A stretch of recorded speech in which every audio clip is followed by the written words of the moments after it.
मंडळी, सर्वोच्च न्यायालयात गेल्या एक आठवड्यापासून ठाकरे गट आणि शिंदे गट यांच्यातील शिवसेना पक्ष चिन्ह आणि पक्षाच्या नावाबाबत सुनावणी सुरू आहे. या सुनावणीचा चौथा दिवस सुद्धा पार पडलाय आणि यावेळी झालेल्या दोन्ही आठवड्यांमधील सुनावणीत ठाकरे गटाचे वकील कपिल सिब्बल यांनी मांडलेली बाजू न्यायालयामध्ये वरचढ ठरली आहे.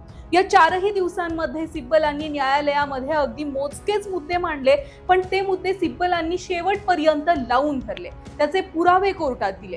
या 2018 मध्ये शिवसेना पक्षाची घटना निवडणूक आयोगाकडे देण्याचा मुद्दा असेल किंवा मग विधिमंडळ पक्ष विरुद्ध राजकीय पक्षाचा मुद्दा असेल, सिब्बलांनी जे काही मुद्दे मांडले ते अगदी तगड्या तयारीनिशी मांडले आणि त्यामुळेच ठाकरे गटाच्या नेत्यांमध्ये शिंदे गट विरोधातील विजयाची आशा पुन्हा प्रज्वलित झाली आहे. त्यामुळे ठाकरे गटाचे ज्येष्ठ वकील कपिल सिब्बल यांनी कोर्टामध्ये चौथ्या दिवशी नेमके कोणते मुद्दे मांडले आणि सोबतच गेल्या 3 दिवसांमध्ये सिब्बलांच्या कोणत्या युक्तिवादामुळे ठाकरे गटाचं पारडं जड ठरायला लागलंय, हेच आजच्या व्हिडिओत सविस्तर पाहायचंय. नमस्कार. सुरुवातीला शिवसेना पक्ष आणि चिन्हाबाबत पहिल्या 3 दिवसांमध्ये कपिल सिब्बलांनी कुठले महत्त्वाचे मुद्दे मांडले ते अगदी थोडक्यात पाहू. बघा, सिब्बलांनी मांडलेला पहिला महत्त्वाचा मुद्दा होता शिवसेनेची स्थापना 1966 मध्ये बाळासाहेब ठाकरेंनी केली होती. त्यानंतर 2013 मध्ये उद्धव ठाकरे यांची पक्षप्रमुख म्हणून नियुक्ती झाली आणि 2018 मध्ये पक्षाच्या अंतर्गत निवडणुका सुद्धा नियमांनुसार पार पडल्या.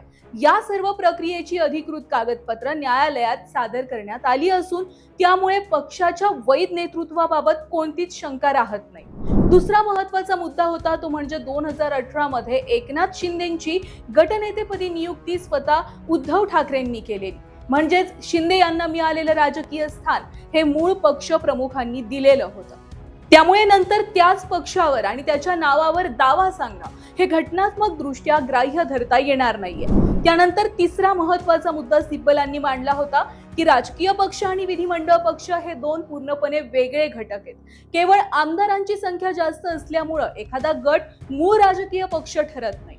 आणि त्यानंतर सिब्बलांनी मांडलेला चौथा महत्त्वाचा मुद्दा होता की एकनाथ शिंदे आणि त्यांच्या गटातील आमदारांच्या अपात्रतेचा मुद्दा वेगळा आहे. दुसरीकडे निवडणूक आयोगासमोर पक्ष आणि पक्ष चिन्हाचा मुद्दा वेगळा आहे. सिब्बलांच्या मते आधी आमदारांच्या अपात्रतेचा प्रश्न ठरायला हवा होता, त्यानंतर पक्ष कुणाचा आहे हा प्रश्न हाताळायला हवा होता.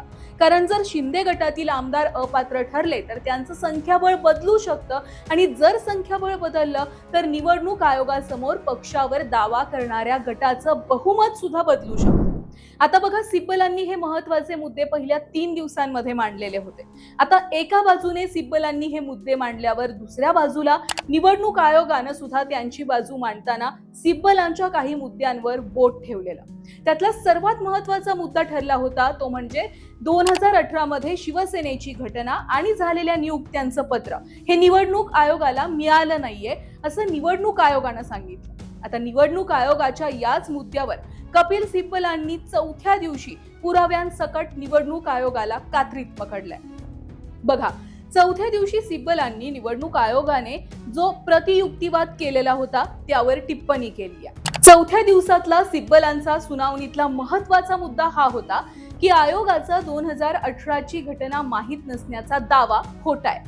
सिब्बलांच्या म्हणण्यानुसार ठाकरे गटानं कायद्यानुसार 2018 मध्ये सगळ्या पदाधिकाऱ्यांची नावं आयोगाला कळवलेली होती. ठाकरे गटाच्या पत्रामध्ये स्पष्टपणे शिवसेना पक्षप्रमुख असा उल्लेख होता. तरी सुद्धा निवडणूक आयोग सोयीस्करपणे असं म्हणतंय की त्यांना 2018च्या घटनेची कुठलीच माहिती नाहीये. जर आयोगाला माहिती नव्हती तर पक्षप्रमुख या पदाची नोंद त्यांनी नेमकी कोणत्या बेसिसवर घेतली? सोबतच सिब्बलांनी याबाबत आणखी एक महत्त्वाचा पुरावा कोर्टात दिला.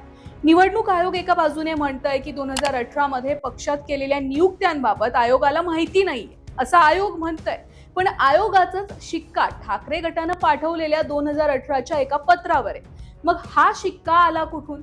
बघा, हाच महत्त्वाचा मुद्दा सिब्बलांनी कोर्टामध्ये मांडला आणि सोबत शिंदे गटाला आणि निवडणूक आयोगाला चॅलेंज दिलंय की ते पत्र जर खोटं असेल, 2018 नंतर काढलेलं असेल तर कोर्टानं माझ्यासह ठाकरे गटावर कारवाई करावी.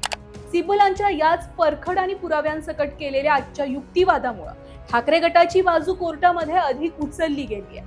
थोडक्यात चौथ्या दिवशीच्या सुनावणीत सिब्बलांनी निवडणूक आयोग आणि शिंदे गटाच्या वकिलांनी केलेले सगळे खोटे आरोप आणि प्रतियुक्तिवाद यावर पुराव्यानिशी उत्तरं दिली आहेत आणि त्यामुळेच ही सुनावणी सिब्बलांनी शेवटामध्ये वन साइडेड केली आहे असं बोललं जात आहे.